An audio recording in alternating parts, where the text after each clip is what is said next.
Welcome to the Bullpen.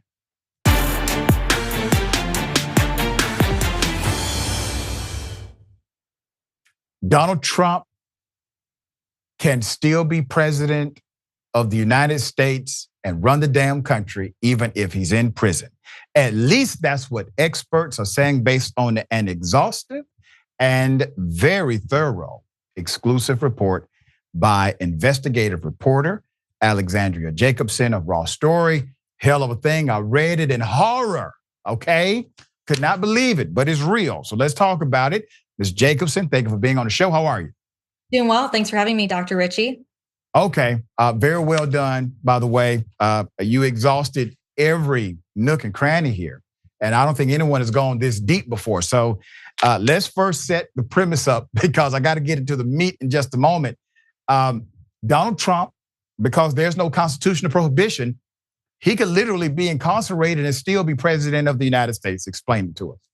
That's right. As crazy as it sounds, just like you said, there's nothing in the Constitution that says someone that's under indictment or is a convicted felon is barred from being the president of the United States or running for office. So at Raw Story, we did just a really deep investigation to see how that's possible. And Donald Trump, as we know, has 4 indictments. He's facing 91 felony charges. So it's a very real possibility that the hundreds of potential years he's facing for those charges could lead to him having a prison sentence.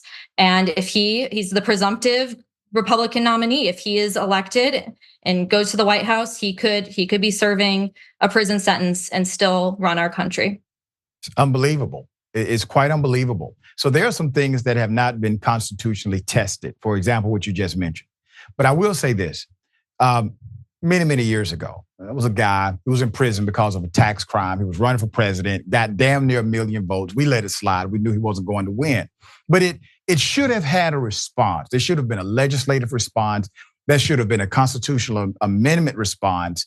But because there was no actual threat of him being president, it was allowed, which now sets precedent that can you earn votes while being in prison? Well, according to precedent, you can. So you can't even take that away from Donald Trump if he is in fact convicted or in prison prior to the election. So that's off the table. And now you have these experts who have said, listen, there is no constitutional prohibition.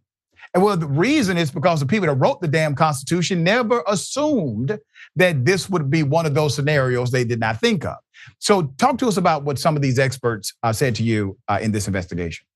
Yeah, absolutely. So as you referenced, Lyndon LaRouche is the name of that gentleman who in 1992 ran for president from prison. He got 0.2% of the vote. Another time this happened was Eugene Debs back in the 1920s. He was imprisoned for speaking out against World War I and charged in the Espionage Act. He got 3.5% of the vote, but we're talking Donald Trump here. This is a different story. He's a former president. So I don't think anyone in the writing of the Constitution and experts in the past ever expected it to get to this level. So yeah, the experts that we spoke to said ultimately, if it gets to the point where Donald Trump is facing a prison sentence and is the winner of the general election, it's going to get kicked up to the Supreme Court. And there will be potentially different interpretations that need to happen. So for instance, the 25th Amendment that says that if the vice president and 2/3 of Congress determine that the president can't fulfill his or her duties, that they can vote. They can vote on that and have the vice president take over. So I think those type of scenarios are a real potential possibility if he makes it to the Oval Office again. You know, and this is when I would mention something like, well, and this is my meager law school training talking, a declaratory judgment, which is basically you seek the court and you say, okay, court, if this happens, who has the right to do what in this particular scenario? So it's not an adjudication in the traditional sense, but it's a ruling kind of prior to a problem arising. Did any of the experts speak on the court being able to make these determinations prior to the problem actually happening? Most of the experts I talked to, we really were talking about if it gets to that hypothetical, and I think some folks thought, it really doesn't feel possible, but it is. So that certainly could be a possibility. And as we're seeing with the cases around the 14th Amendment, that's playing out right now, and whether if Donald Trump's potential involvement, his alleged involvement in January 6th insurrection, how that affects his ability to run for office. So we're seeing that happen right now. And I think there could potentially be an opportunity where the courts are forced to rule on this ahead of time. Yeah, and I got to say this because the irony cannot be dismissed. If you have a felony conviction in a particular state, for the vast majority of states, you do not get the opportunity, obviously, to participate as a voter. You cannot be put on the ballot. You can't run for a position of public trust while you are under a felony conviction and a probated or parole status. So if Donald Trump gets convicted now, right? How does he then get on the ballot when states literally by statute prohibit a citizen from voting and a citizen of that state from being on the ballot? How do they then create a caveat law for one human being when that is and has been determined to be unconstitutional? You can't make laws that benefit one person and not the whole, according to the US Supreme Court. So how do you untangle that web? It is really a complicated situation. And a lot of the experts I talked to explain that, I mean, since there's no precedence, that's why there's all this confusion and around the situation. I think oftentimes also, if Donald Trump were to be convicted, his experience of being convicted of a felony is different than the average American, right? So he will likely get a completely different treatment. And I think that is probably how we'd see this play out. Yeah. The only time we've taken a presidential contender off the ballot per se was Abraham Lincoln. And that was a big catalyst to the Civil War. And now you have a lot of that coming to the forefront again in reference to Donald Trump. But there's some pushback from Republican states saying, okay, well, we're going to do it to Biden now, right? No real good faith basis here because you do supposed to have a good faith basis. What we're seeing, in my opinion, and I want to get your take on this, we're seeing the extreme polarization manifest in a way where if there's no good faith arbitration happening in politics, it really doesn't matter what the laws are because you can go so extreme that you simply cancel each other out by action and reaction. What say you to that?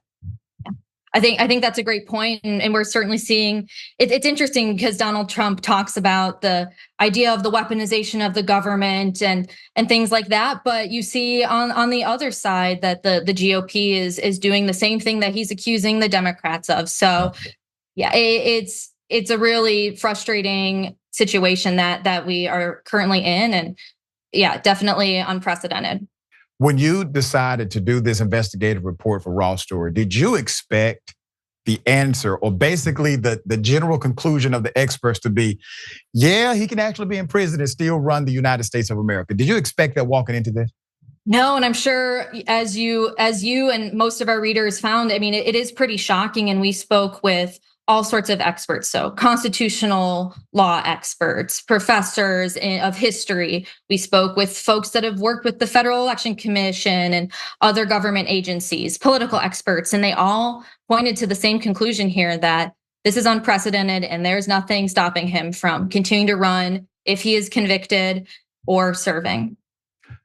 Is there anything that either A, could have been done prior to this, or B, could possibly be done within the next few months that would in fact create an actual barrier to the scenario of having a president who has been convicted of major crimes still run the country? And the reason I proffer that to you is because literally the president of the United States has to uphold and enforce laws and constitution.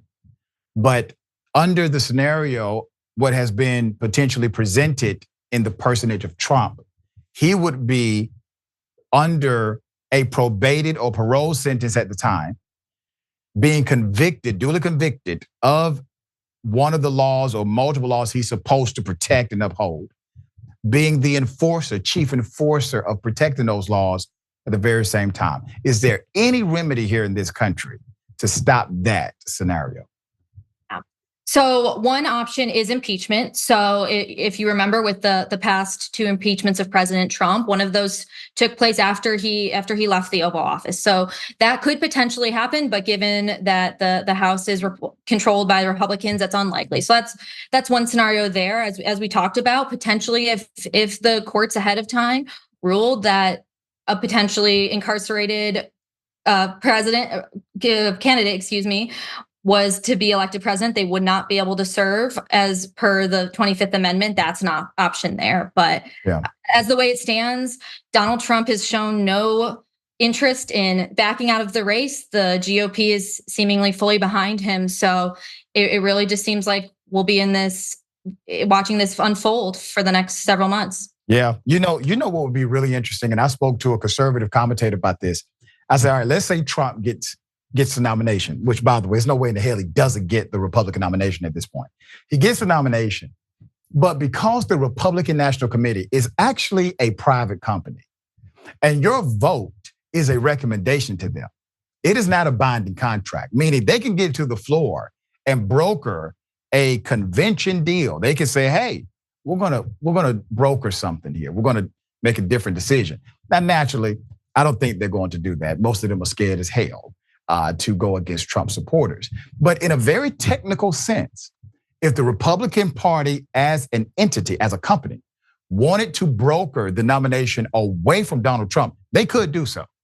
That's right, yes. So as you mentioned, it seems like nearly guaranteed that he will get the nomination. But certainly if the party decides that his legal troubles are too much of a concern when it comes to the general election, they could absolutely choose another candidate to be who they back for the general.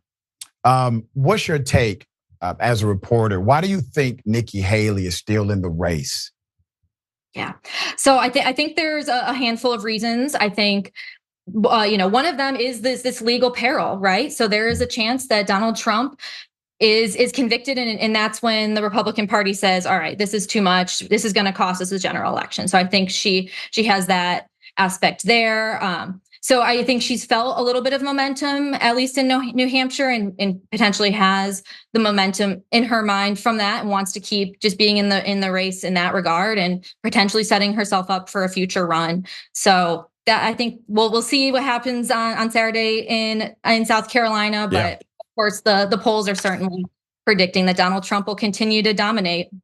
Yeah, and Donald Trump now has the senator of South Carolina, and he's saying things like, "Hey, I mean, Tim Scott, looking very strong vice presidential candidate, but don't read into that right before South Carolina to make sure people read into that so that he is massive in his victory." Trump just likes big victories. You know what I mean? He wants to just clobber his opponent, right?